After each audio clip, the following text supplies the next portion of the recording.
In English, what are you willing to do? Excuse me.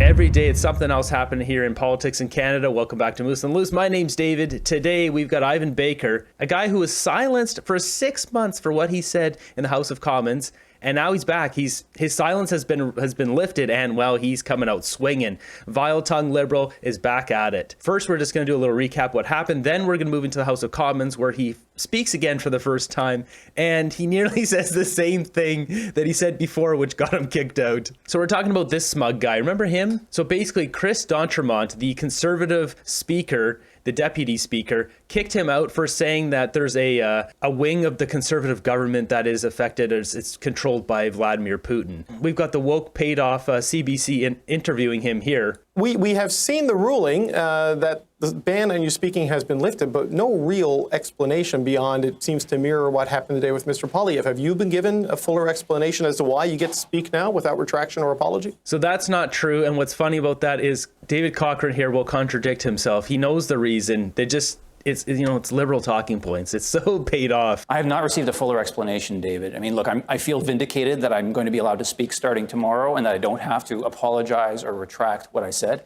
But I am really disappointed with the ruling because there's a huge double standard here.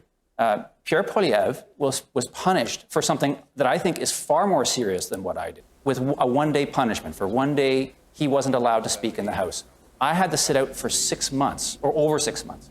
And I think this double standard is something that really, really is disappointing. I think it's emblematic of a broader double standard that's happening in the House with Pierre Poilievre. We regularly hear Pierre Poilievre breaking the rules of the House, insulting other members, saying we're allying with dictators. I mean, he's even accused our Prime Minister of collaborating with Vladimir Putin to kill Ukrainians. And in most of those cases, he faces no punishment at all. This is one of those rare cases where Pierre Poilievre actually has faced some sort of sanction. Even when he did get a sanction today, it was only for one day, while I had to sit out. I don't know what this guy's talking about, aside from some of the components that get sent over from Canada are then used in mines that get detonated, which blow up Ukrainians, which is true. That's a true story. So I don't know what this guy's rambling about. Justin Trudeau, we all seen him. He said all sorts of things in the House of Commons. He's never had to retract anything, except for the one time he retracted the word crap and said he had to, I rescind my comment on defecation. This guy's acting like a toddler that just got his bike stolen. I was sanctioned by the Conservative Deputy Speaker, by Chris D'Entremont. And Chris D'Entremont, he was the one who imposed the punishment. And he was the one who actually came to me after the debate. I went and spoke with him, and he admitted that the ruling was wrong, that the only reason he made the ruling was because he felt pressured by his Conservative colleagues to make the ruling and to silence me. Oh, yeah, right. So effectively, the Conservative Deputy Speaker silenced me because Conservative MPs didn't like what I had to say. Like, that's censorship, and I think that's dangerous for our democratic system. So, okay, well, is that on record? Where's the transcript of that? I think it's not fair to just point at Greg Fergus. I think you have to look at the initial ruling, and the initial ruling was made by the Conservative Deputy Speaker at the behest of his Conservative colleagues. Do you have any evidence of that conversation you just referenced with Mr. D'Entremont, that he would have said to you that he only did it because of peer pressure? Because that is a pretty significant allegation you're making there. I stand by those comments. So where? Yeah, you stand by nothing. This guy's a liar. Let's get real. Where did this happen? This happened in the House. Immediately after the debate on March 20th, I went up and spoke with him, and that's what he said to me. Okay, I know you say this was Chris D'Entremont who did this, but it was in compliance with a ruling from Greg Fergus, right, in November of last year, saying that comments linking parliamentarians to dictatorships or terrorist organizations will be ruled unparliamentary. And I know, Ukrainian heritage and stand by. David Cochrane here is then now contradicting himself, what he said earlier. Yes, Greg Fergus said that, and thus anyone who makes those comments will be punished. Ukraine, so you're not going to apologize for criticizing Vladimir Putin, but you did link them, saying there was a Putin wing to the party. So that was clearly in violation of what the Speaker had ruled in November, was it not? I actually don't think it was in violation of what the Speaker had ruled in November. When the Speaker had ruled in November, he ruled because someone had done what Pierre Poilievre did just yesterday, which is link a member of parliament to a terrorist organization. No, so this is wrong here. Perepolyev said Melanie Joly is pandering to the Samadoun protesters in the streets, and these people are going around terrorizing Canadians, Jewish Canadians. He called for her to condemn it. He didn't say that Melanie Joly is a part of the Samadoun terrorist organization. This guy, though, said that Putin has his foot in the Conservative Party. This is a big difference here. In my case, what I said was that there is a wing of the Conservative Party that is pro-Putin, that believes pro-Russian propaganda, that doesn't support for Ukraine, and that as a result, that's why Conservative MPs have unanimously voted against support for Ukraine over the past year, voting against military aid, voting multiple times against the Canada-Ukraine Free Trade Agreement.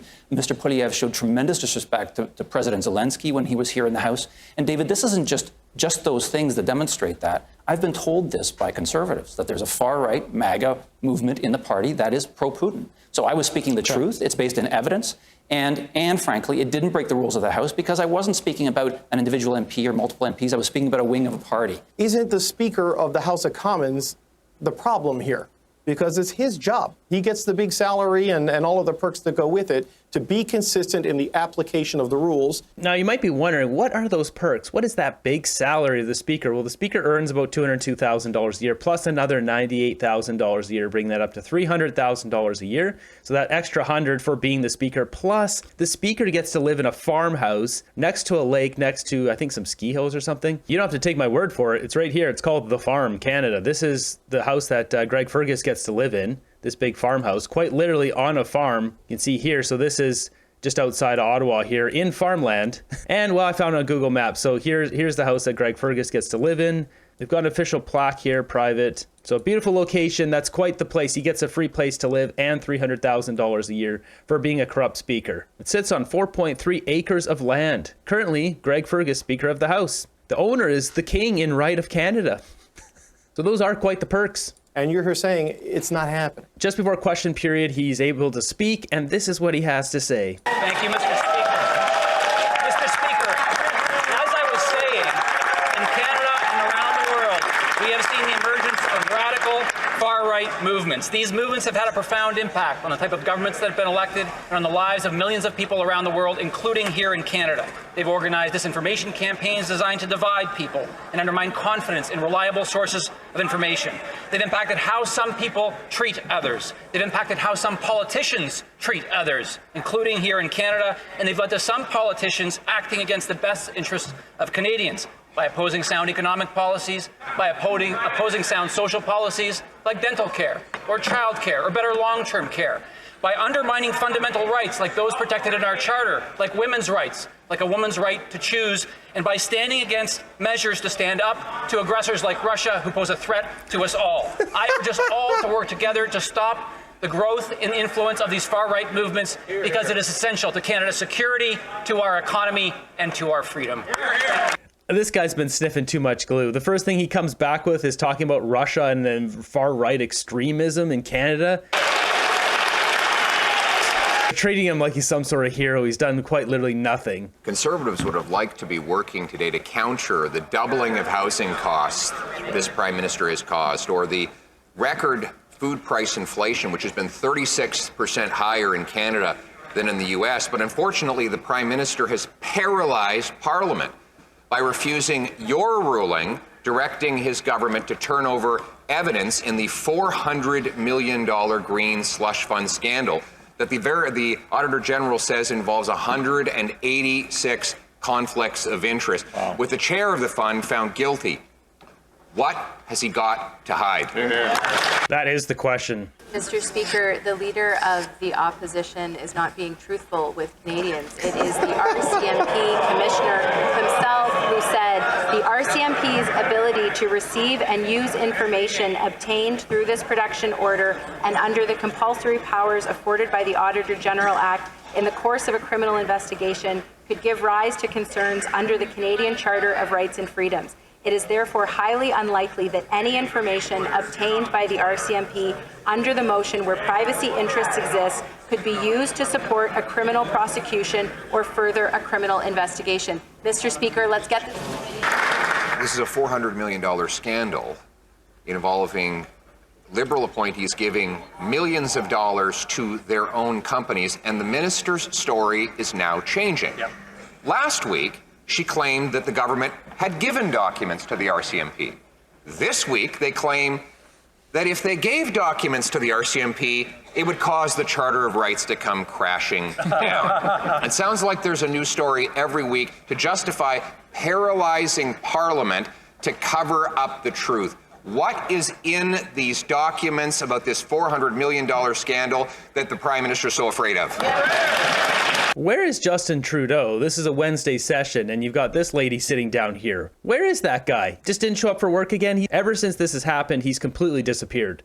This is a typical witch hunt from the leader of the opposition to go after people who have nothing to do with this. These are files such as personnel files that contain private information of individuals who have... We don't believe this. You guys are liars. Otherwise, you would release that tomorrow. If it was just some personnel stuff, who cares? Send it over to the RCMP. They're not going to leak it on the internet. Have nothing to do with what is going on. Mr. Speaker, it is the RCMP and the Auditor General themselves who raised concerns with this motion, and it is the government's view that we should send this to committee so that we can get on with the important work of this House and protect the rights of Canadians. A witch hunt? The Ethics Commissioner appointed by this government has found the chair of the fund in violation of the law. The Auditor General, also appointed by this government, says there were 186 conflicts of interest involving Liberal appointees giving millions of dollars to their own companies. $400 million. Potential criminality, according to the main whistleblower in the scandal. Any other employer would voluntarily turn over all the evidence to the police if it had been ripped off by its own staff. What is the Prime Minister hiding? Pierre's got it right there. It's just right on the money. Exactly. The documents would just be handed over tomorrow, but they have something to hide, and it's not people's phone numbers and personal details. Mr. Speaker, if and when the police request that information, it will obviously be handed over because that is proper judicial process. But when it is Parliament that is doing it, this is where Canadians should be concerned, Mr. Speaker, because when he is going after the rights of other Canadians, it's only a matter of time before his political vendettas come after the rights of all Canadians. I don't know if she thinks she's garnering support, but she just makes her look like a liar and a thief every time she speaks. You won't believe this. Corporate landlords are using AI technology to rip off renters. They're jacking up rent. Now, the United States is taking legal action against this, but the Liberals are letting it happen here in Canada. Mr. Speaker, I thank my honourable colleague for his question and his concern for the rising cost of rent, which I completely agree is a very serious issue. Where we differ is we're not satisfied with just launching complaints on the floor of the House of Commons. We want to advance policies that actually put solutions on the table that make a meaningful difference for families. I only wish the NDP would care enough to join us in trying to do something about the problem. Like going on a month vacation or what? Like, where was this guy? He just disappeared for like a month. Comes back on his high and mighty horse. Excuses are way cheaper than rent. Here, here, here. Shamattawa First Nation has had undrinkable water since 2018. And this Liberal government is fighting them in court, arguing that they do not have a legal responsibility to clean the water. They're also arguing that when a minister says something, that's just politics. That's not something you have to believe that they're actually going to do.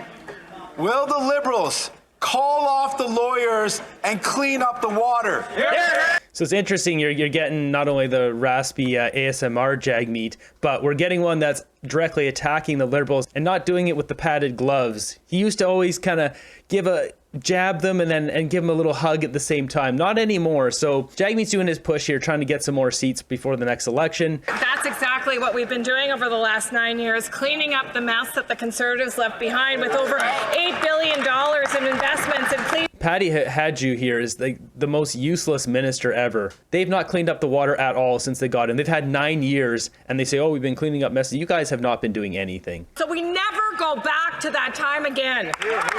It's a whole lot of drama class there. I'm sure Justin has put in many hours to teach the Liberals. Next, we got a Conservative here making a really good point. We don't hear from this guy very often, but he's right on the money. Canada lost 9,037 businesses from May to June 2024 and 6,331 declared insolvency year over year. The closures we're witnessing right now haven't been this large since the pandemic, when the entire country was shut down. So when Canadian entrepreneurs and workers are struggling, business is still booming for Liberal insiders.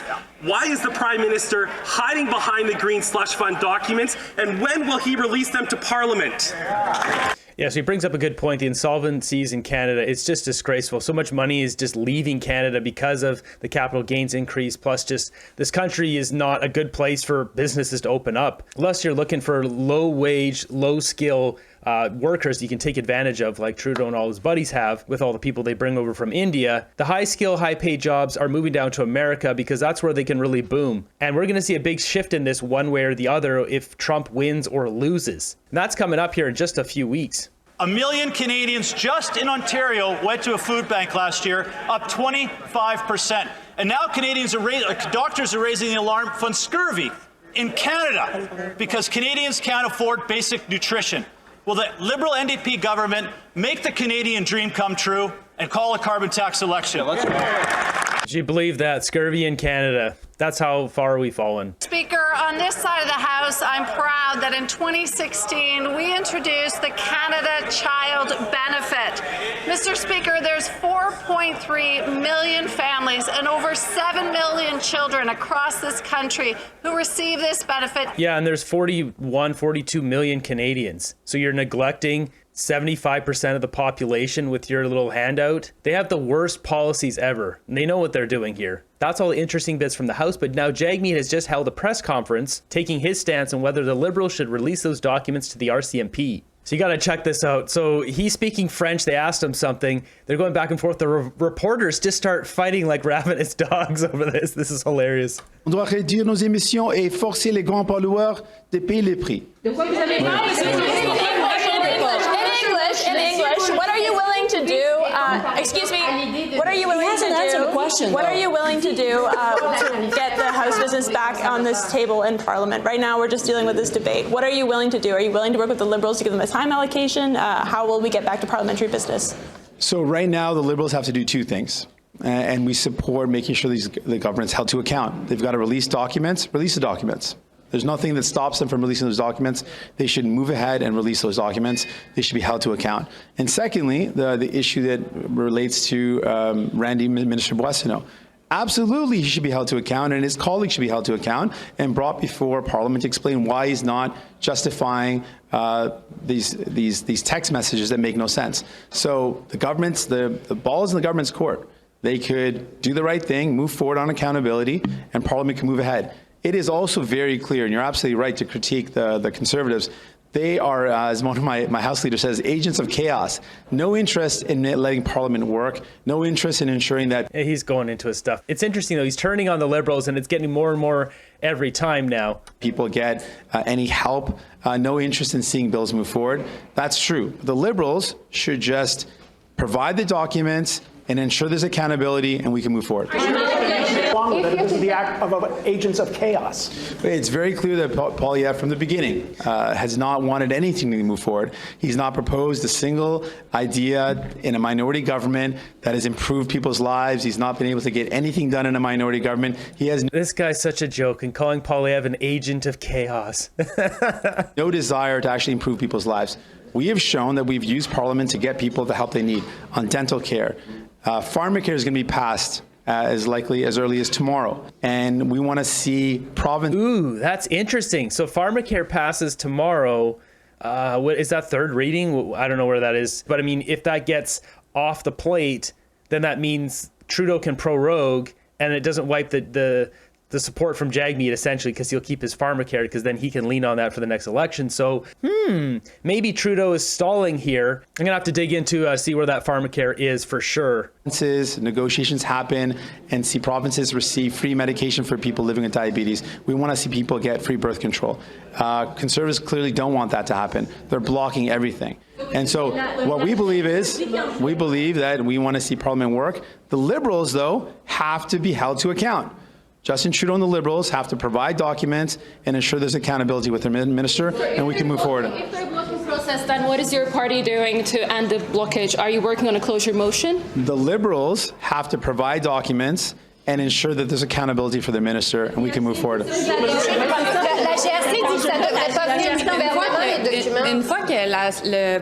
Okay, they're going into French. These reporters are hilarious, just absolutely ravenous. Next up, we got a clip here of Melanie Joly digging an even deeper hole for herself to try to get out of. The problem with Pierre Poilievre is that using the term peace is a taboo for him. We all know that what is required right now in the Middle East is peace and stability. That's what people in Israel want. That's what people in Gaza want. That's what people in Lebanon want. That's what people in the West Bank want. And Canada has had the same position for 30 years since the Oslo Accords, which is the one of a two-state solution, which Pierre Poilievre is actually against. And you know what? The Netanyahu government is also against. And what is she talking about? Since when is Pierre against peace and a two-state solution? You know who's against a two-state solution is the people of Gaza, at least the supporters there, the Palestinians that support Hamas. They've clearly stated, there's numerous interviews saying they don't want a two-state solution, which is why they're in our streets calling for the extermination of Jewish people. They don't want peace. They want to exterminate those people. So she's trying to play both sides here. Even asked this robot here if Pierre Poilievre is against two-state solution. And it says Pierre Poilievre has expressed support for two-state solution. This thing will scan the internet for any sort of occurrences of him saying that. There are none, otherwise it would be in this thing, because this thing is woke. This robot is woke, and it would tell me. The Netanyahu government is also against, and Hamas is also against, because Hamas wanted to launch the attack on 7th of October last year to make sure that that would not happen, and not only that, that the deal with Saudi Arabia would not happen. Also, they still have the hostages, and they haven't released them, and they're still in control of Gaza. And so our position is clear. We need to bring back peace and stability to the Middle East. We need, like I said, a ceasefire in Gaza and the release of hostages, and Hamas must lay down its weapons. We need a ceasefire. Hamas controls that whole area. A large portion of the people in there are supporters of Hamas. This situation can't be sorted out easily, if at all. I don't know. I don't see the solution to it. In Lebanon, between Hezbollah and Israel, and we need to make sure that ultimately we bring back peace and stability in the Middle East. Really, what needs to be done is Palestinians who don't support Hamas and Hezbollah and Samadun, all that, who don't want to be involved in that, who are peaceful, give them a way out. That is really the main thing that needs to be dealt with here. And the people in Canada who are supporters, who are members of those groups, should be removed from our country because they have been deemed terror organizations in our country. Look who we've got here, Moneybags Randy. Mr. Watson, on the Jasper response, I don't understand. She's asked something about the Jasper response and the criticism to it. There was a bunch of people who showed up to Jasper to help. They drove through the night and they didn't let them in. And then as a result, a bunch of houses could have been saved, would have been saved, but they weren't saved because of how poorly the response was from the federal government. Understand what an advisory role means. The unified command was completely unified command structure. I was there twice when we were responding to the fires, and the focus now is on rebuilding Jasper. He's rambling a whole bunch. I'm sure he's pretty happy he's not being asked who the other Randy is. That's what they should be asking him. Tomorrow is a full day in Jasper, and look, this role that the Prime Minister's asked me to play in terms of ministerial lead is important, but it's a whole of government approach. We learned some lessons from Lytton. We learned some lessons. This is interesting. So Trudeau's got him on point for Jasper. Now he is representing out of Edmonton, but still, he probably wants him out of the House of Commons so he can't be directly questioned who's the other Randy. They just want to get that out of the House of Commons. It's a visual thing. when you don't see him, you start to forget about him, forget about the whole situation. They know what they're doing. My job is to make sure that I understand everything that the mayor and Jasperites in the park need to get back on their feet, and then to coordinate and collaborate with my colleagues here to get the work done. So what's interesting here is the reporters ask him about the Jasper situation, and just listen to this. They basically calling him on why he's going out there. Because of Parks Canada. So look, it's a collaboration and coordination role. And as the Alberta minister, it's really important that I'm able to do that work with a number of ministers at the provincial level so we can get the work done. But so as a for example, so then should not have Minister Hutchins been assigned this in the aftermath of Fiona? Like what? Is this a new template going forward for disaster management? And what is I'm missing something. So we can't. So basically he's laying out the reason why he's going out there, and she just called him on it because it doesn't match what's happened in the past. Go back to the past. We're doing this time because we see the importance, and because the fire took place in a national park, we have a particular responsibility as a federal government, and so we're taking this move now. I can't speak to the future.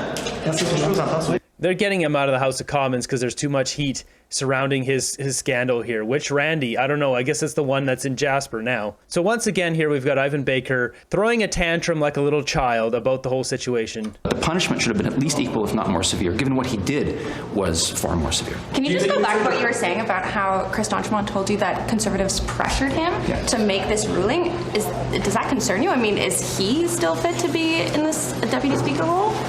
Look, I think that when you assess a speaker's role, deputy speaker or speaker, you have to look at the full body of their work. But I do think that the real problem here, the real focus should be on the tactics that the Conservative MPs use on speakers, whether it be Chris d'Entremont. If it really happened, he would be going fully after Chris d'Entremont, not just kind of sweeping that under the rug. If he was really feeling guilty about that, he wouldn't have given him 6 months. It would have been a week or 2 weeks or a month, not 6 months. Clearly, he was silenced because he was saying stuff that is absolutely crazy in the House of Commons. And he could have rescinded it, and he didn't. I'm not buying a word this guy is saying.